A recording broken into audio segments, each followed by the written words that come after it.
Anak-anak sekalian, isi materi pembelajaran yang akan Bapak sampaikan kali ini yaitu menguraikan isi 3 ayat Al-Quran dan menguraikan isi kandungan dari 3 hadis Nabi yang berkaitan dengan pembahasan kita pada bab ini, yaitu pertama tentang mujahadah an-nafas atau kontrol diri, yang kedua tentang ukhuwah atau persaudaraan, yang ketiga yang berkaitan dengan husnudzon atau prasangka baik. Baiklah, kita mulai. Materi pertama yaitu menguraikan isi kandungan surat Al-Anfal surat ke-8 ayat 72, yaitu yang isinya berkaitan dengan mujahadah an-nafas atau kontrol diri, atau dikenal dengan istilah positive thinking. Nanti kalian akan mendengarkan isinya dari ayat tersebut, kemudian dilanjutkan dengan menguraikan isi hadis yang berkaitan dengan mujahadah an-nafas atau kontrol diri. Kita mulai yang pertama, isi ayat 72 Quran Surat Al-Anfal. Ayat ini berisi tentang kisah sebuah kesetiaan dan ikatan cinta antara kaum Muhajirin dan kaum Ansor. Kaum Muhajirin adalah sebuah wujud nyata orang-orang beriman yang rela berhijrah meninggalkan daerah mereka demi berjihad untuk menegakkan dan melaksanakan hukum-hukum Allah. Hijrah kaum Muhajirin dari kota Mekah menuju Yathrib disebabkan karena kebebasan mereka untuk melaksanakan aturan-aturan agama Allah sangat dibatasi, bahkan cenderung banyak ancaman dan intimidasi dari orang-orang kafir. Ayat ini juga menceritakan kemuliaan kaum Ansor.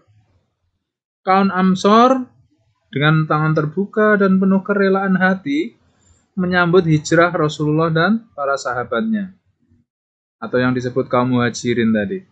Bahkan lebih dari sekedar penyambutan biasa, mereka juga memberi tempat tinggal, memberikan sebagian harta benda yang mereka miliki, dan rela mengorbankan jiwa dan raga untuk menolong Rasulullah dan para sahabatnya. Inilah ikatan persaudaraan yang teramat kuat antara kaum Muhajirin dan Ansor. Selain itu, ayat ini juga mengisyaratkan sebuah mujahadah an-nafas, kontrol diri. Ayat ini mengisyaratkan sebuah positive thinking, mujahadah an-nafas, yaitu kesungguhan diri untuk mengontrol seluruh keinginan hawa nafsu agar senantiasa terfokus untuk taat kepada Allah. Kaum Muhajirin begitu gigih dalam mengontrol diri mereka agar senantiasa bersabar dan konsisten di atas garis perjuangan, yaitu menegakkan dan membela hukum-hukum Allah yang diinjak-injak oleh kaum kafir dan musyrikin Mekah.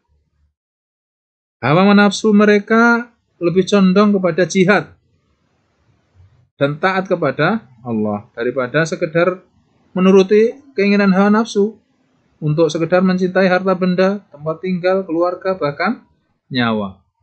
Demikian pula kaum Ansor memiliki self-control atau kontrol diri yang sangat luar biasa. Mereka rela mengorbankan tempat tinggal, harta benda, bahkan jiwa raga untuk menolong Rasulullah dan para sahabatnya yang berhijrah demi kemuliaan agama Islam. Kaum Muhajirin dan Ansor memiliki mujahadah an-nafas. Simpulannya, kaum Muhajirin dan kaum Ansor memiliki mujahadah an-nafas, kontrol diri yang patut dicontoh oleh pelajar Muhammadiyah, yaitu lebih mencintai Allah dari sekedar harta benda, tempat tinggal, bahkan jiwa raganya. Itulah isi kandungan Quran surat Al-Anfal ayat 72. Sekarang hadis yang diriwayatkan oleh muttafaqun alaih. Hadis yang diriwayatkan muttafaqun alaih tentang mujahadah an-nafs. Tentang mujahadah an-nafs atau kontrol diri.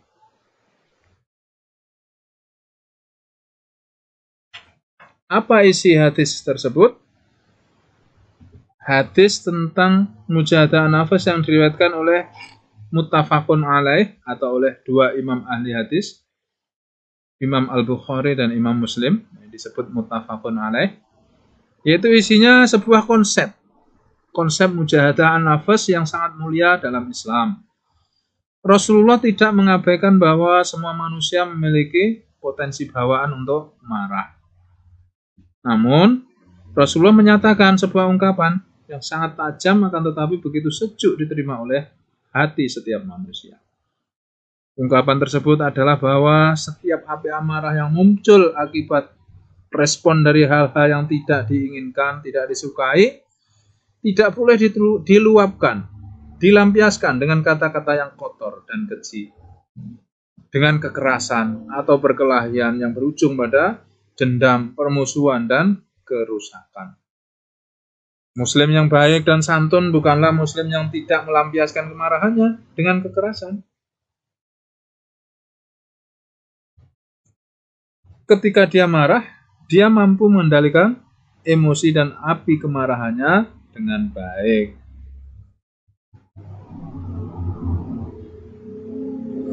Seorang Muslim yang memiliki iman yang kuat pasti mampu mengendalikan amarahnya dengan senantiasa mengingati Allah dan berwudu. Apabila hal itu dengan ingat pada Allah, dengan berwudu, dirasa belum mampu meredam api marahnya, maka dia akan merubah posisinya menjadi duduk atau berbaring. Demikianlah ajaran Islam yang sangat mulia. Muslim sejati bukan yang melampiaskan amarahnya dengan berkelahi kemudian dia memenangkannya. Bukan seperti itu Muslim sejati. Muslim yang baik adalah yang mampu mengendalikan emosinya sehingga tidak menyebabkan timbulnya masalah, timbulnya kemungkaran dan kemudorotan. Pelajar Muhammadiyah dimanapun berada termasuk kalian hendaknya senantiasa mampu mengendalikan amarahnya. Pelajar Muhammadiyah adalah calon pemimpin bangsa yang alergi pada perkelahian dan tawuran pelajar. Pelajar Muhammadiyah adalah pelajar yang selalu menebarkan kasih sayang untuk Indonesia yang lebih beradab dan berkemajuan. Itulah kandungan hadis tentang mujahadah an-nafs. Kemudian kita akan lanjutkan menguraikan isi. Apa isi Quran surat Al-Hujurat sekarang? Yaitu ayat 10 tentang ukhuwah. Kalau tadi tentang mujahadah an-nafs, kontrol diri atau self control, sekarang tentang ukhuwah. Quran surat Al-Hujurat surat ke-49 ayat ke-10 ya, nomor urut suratnya surat ke-49, sedangkan urutan ayatnya ayat ke-10. Dalam ayat ini Allah Subhanahu wa taala menjelaskan bahwa orang-orang yang beriman itu memiliki ikatan tali persaudaraan yang sangat kuat. Saya ulang lagi, orang-orang yang beriman memiliki ikatan tali persaudaraan yang sangat kuat, yaitu ukhuwah imaniyah. Ukhuwah imaniyah atau persaudaraan karena keimanan, yaitu merupakan persaudaraan yang tidak hanya dilatar belakangi oleh ikatan darah semata, namun lebih luas dari itu, yaitu persaudaraan yang tidak dibatasi oleh jauhnya jarak, hitam putihnya warna rambut dan kulit, serta perbedaan status ekonomi, sosial, bahkan perbedaan bahasa. Orang-orang yang memiliki keimanan kepada Allah, para malaikat, kitab-kitab, para rasul dan hari kiamat serta ketetapan Allah yang dibingkai dalam agama Islam di belahan bumi maupun di belahan bumi manapun, baik yang di timur maupun di barat, mereka adalah bersaudara. Oleh karena itu Allah menetapkan bahwa sesungguhnya orang-orang yang beriman itu adalah bersaudara. Persaudaraan antara umat Islam yang memiliki kesamaan iman. Di dalamnya mengandung sebuah pesan bahwa sesama orang yang beriman itu hendaknya mencintai saudaranya sebagaimana mencintai dirinya sendiri serta tidak rela apabila saudaranya terjerumus dalam kejelekan dan sesuatu yang merugikan. Oleh karena itu, Rasulullah SAW melarang umatnya untuk saling berbuat dengki, iri, mencari-cari kesalahan, dan saling membenci. Beliau juga melarang umat Islam untuk membeli barang yang sudah ditawar saudaranya, sesama muslim. Dan senantiasa memotivasi agar umat Islam menjadi umat yang selalu menjaga persatuan dan kesatuan, tidak mendolimi ataupun merendahkan sesama muslim. Dan jika terjadi perselisihan antara sesama muslim yang berpotensi memecah persatuan umat, maka kewajiban kita sebagai pelajar Muhammadiyah adalah mendamaikan kedua belah pihak. Bukan malah mengompori atau memperkeruh suasana dengan menjadi provokator kebencian. Menjadi umat Islam yang senantiasa menjaga keutuhan, persatuan umat, serta menjadi juru perdamaian dua belah pihak yang sedang bertikai, merupakan salah satu bentuk ketakwaan kepada Allah dan ciri kuatnya keimanan seorang muslim yang akan mendatangkan rahmat atau kasih sayang Allah Subhanahu wa taala. Muhammadiyah, pelajar Muhammadiyah hendaknya senantiasa berperangai santun, berakhlak mulia, sehingga mudah berteman dengan tanpa membeda-bedakan latar belakang suku, status sosial, dan ekonomi. Pelajar Muhammadiyah hendaknya menjadi generasi muda penerus bangsa yang senantiasa menjunjung tinggi nilai-nilai ajaran ukhuwah yang terkandung dalam Quran Surat Al-Hujurat ayat 49 ayat 10 tadi. Bukan hanya sebatas hafalan-hafalan teoritis semata, namun diwujudkan dengan amal nyata dalam kehidupan sehari-hari. Kemudian kita lanjutkan menguraikan hadis tentang ukhuwah, tentang persaudaraan. Ini tadi barusan kita uraikan ayatnya tentang ukhuwah. Sekarang kita uraikan hadis tentang ukhuwah, yaitu hadis yang diriwayatkan oleh muttafaqun alaih juga, yaitu oleh Imam Al-Bukhari dan Imam Muslim. Apa isi hadis tersebut? Yaitu isinya memberikan suatu gambaran yang sangat jelas dan terang benderang bahwa orang-orang yang beriman itu satu dengan yang lainnya itu adalah bersaudara. Persaudaraan mereka diibaratkan seperti sebuah bangunan yang terdiri dari berbagai macam bangunan. Masing-masing bagian bangunan tidak ada yang melemahkan bagian yang lain. Bahkan yang ada justru saling menopang dan menguatkan.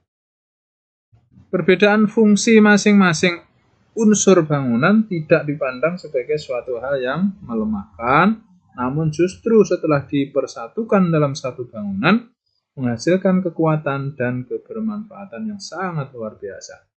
Demikianlah umat Islam, ibarat kata seorang pepatah, bersatu kita teguh, bercerai kita runtuh. Itulah isi kandungan hadis yang diriwayatkan oleh muttafaqun alaih tentang ukhuwah, yaitu persaudaraan. Diibaratkan persaudaraan itu seperti sebuah bangunan, mana unsur-unsurnya, komponen-komponennya saling menguatkan. Kemudian kita lanjutkan ke ayat yang ketiga, yaitu Quran Surat Al-Hujurat ayat 12 tentang prasangka baik atau husnudzon. Apa isi kandungannya? Silahkan kalian dengarkan uraiannya. Ayat 12 dari Quran surat Al-Hujurat ini isinya yaitu Allah SWT menyeru melalui ayat ini kepada orang-orang yang beriman agar menjauhi prasangka buruk, atau disebut dengan suudzon. Bahasan kita hari ini husnudzon, akhlak yang terpuji, yaitu prasangka baik. Tapi dalam ayat ini yang dilarang adalah suudzon, dilarang suudzon terhadap sesama orang Islam. Karena sesungguhnya suudzon, prasangka yang tidak berdasar, zon atau prasangka yang tidak berdasar, bahkan jauh dengan keadaan yang sebenarnya, merupakan perbuatan dosa. Kebiasaan berprasangka buruk atau disebut negative thinking terhadap sesama muslim merupakan salah satu faktor penyebab tumbuhnya permusuhan. Selain itu, ayat ini juga melarang orang-orang yang beriman memiliki kebiasaan mencari-cari aib atau kelemahan dan kekurangan orang lain serta menceritakan dan menyebarluaskannya. Menceritakan atau menyebarluaskan aib-aib orang lain itu termasuk kategori ghibah atau menggunjing atau ngerasani yang sangat dicela dalam Islam. Rasulullah SAW menjelaskan hakikat dari ghibah sebagai suatu perbuatan menceritakan orang lain dengan sesuatu yang orang tersebut benci atau nggak suka. Walaupun dia memang benar-benar melakukannya sesuai dengan apa yang diceritakan atau disebarluaskan itu tadi. Dan apabila yang diceritakan tidak sesuai dengan kenyataan sebenarnya, maka hal itu disebut dengan fitnah, bukan ghibah lagi. Menceritakan sesuatu yang tidak sesuai dengan fakta atau kenyataannya itu namanya fitnah. Kalau yang diceritakan itu sesuai dengan kenyataan, namanya ghibah. Dan ghibah ini termasuk perbuatan tercela, perbuatan buruk, dan termasuk kategori dosa besar atau al-kabair. Oleh karenanya Allah mengibaratkan perbuatan ghibah dengan gambar yang sangat hina dan menjijikkan. Apa perumpamaannya atau ibaratnya? Orang yang ghibah itu layaknya seperti seorang manusia kanibal yang memiliki kebiasaan memakan bangkai saudaranya. Bukan memakan bangkai ikan, bukan, atau bangkai hewan, bukan, tapi memakan bangkai saudaranya. Alangkah menjijikkannya, alangkah hinanya. Pelajar Muhammadiyah hendaknya senantiasa menjauhi perilaku-perilaku tercela tersebut agar benar-benar menjadi sosok muslim yang menyejukkan orang lain dimanapun dan kapanpun. Sekarang bagaimana apabila seseorang terlanjur memiliki kebiasaan berburuk sangka, mencari-cari kesalahan orang lain serta berbuat ghibah? Hendaklah ia segera bertaubat dengan bertakwa kepada Allah. Perwujudan taubat melalui takwa tersebut dilakukan dengan penuh penyesalan dan ketetapan hati untuk tidak mengulanginya lagi.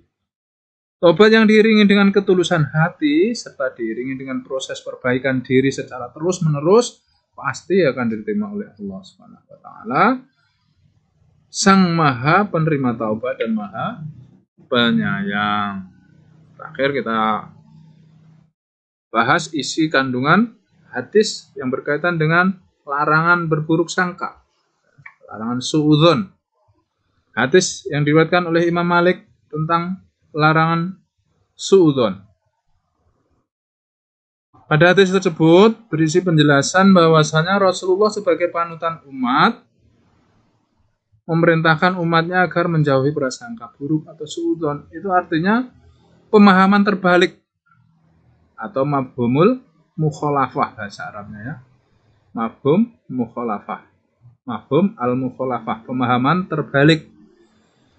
Yang dilarang suudzon, ini maksudnya disuruh husnudzon. Nah, ya, namanya mafhum mukhalafah. Pemahaman terbalik dari larangan suudzon yaitu husnudzon. Dari hadis ini adalah sebuah perintah yang sangat jelas agar setiap orang Islam selalu berprasangka baik atau husnudzon kepada sesama Muslim.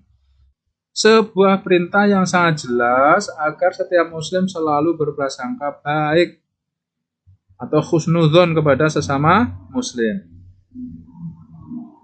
Karena prasangka buruk kepada sesama muslim itu termasuk perkataan dusta yang dapat menimbulkan kebencian dan permusuhan. Demikianlah anak-anak materi pelajaran tentang menguraikan 3 ayat Al-Quran dan 3 hadis Nabi yang berkaitan dengan tema pembelajaran kita di bab ini atau bab 1, yaitu tentang mujahadah nafas, tentang ukhuwah, dan tentang husnudzon.